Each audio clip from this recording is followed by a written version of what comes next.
Everyone, Tony Winston here with Jazz Piano College. One of the 5 mistakes that beginners make is playing without a sense of rhythm. And so to help with that, I've taken the song Georgia and I'm keeping a constant beat with my left hand, just doing quarter notes. And when you're reading a lead sheet, you have to kind of be able to see where the first beat is, where the third beat is, because you want to put the chord on the first beat, on the third beat. And on this song, I'm putting it on each one of the 4 beats. So here we go.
So let me explain just a little bit more.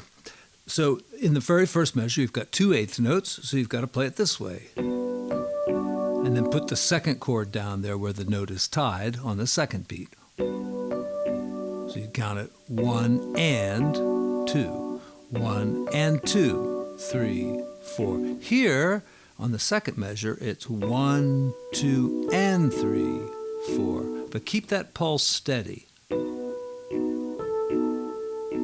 All right, let's see a few other little tricky measures in here.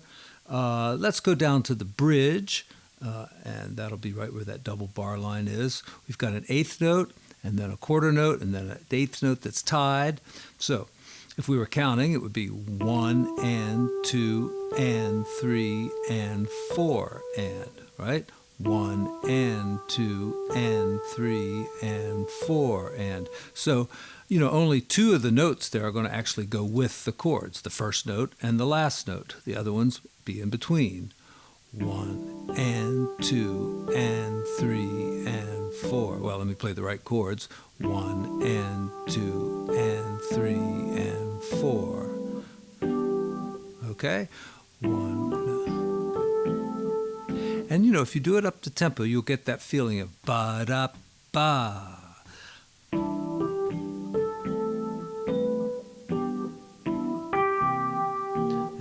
Next measure, 1, 2, and. So right before you play the C7th chord, you'll be playing that G.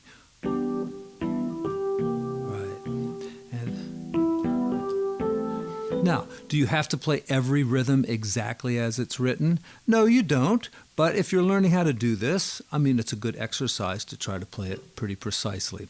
I think towards the end, on that last verse, I was kind of clowning around and I missed a few of them. But anyway, a few other little places. Yeah, on the end of the first line up there, I kept going like 1, 2, half note. It just seemed like a pause in the pulse felt pretty good there. So, in measure 4 there, why don't just play 2 quarter notes and then a half note. I think that sounds pretty good.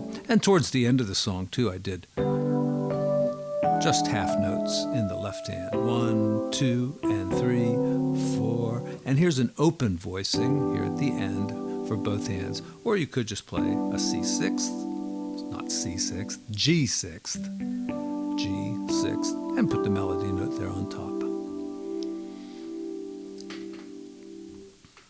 Well, I don't see any need to always use a piano sound. I use an electric piano sound today.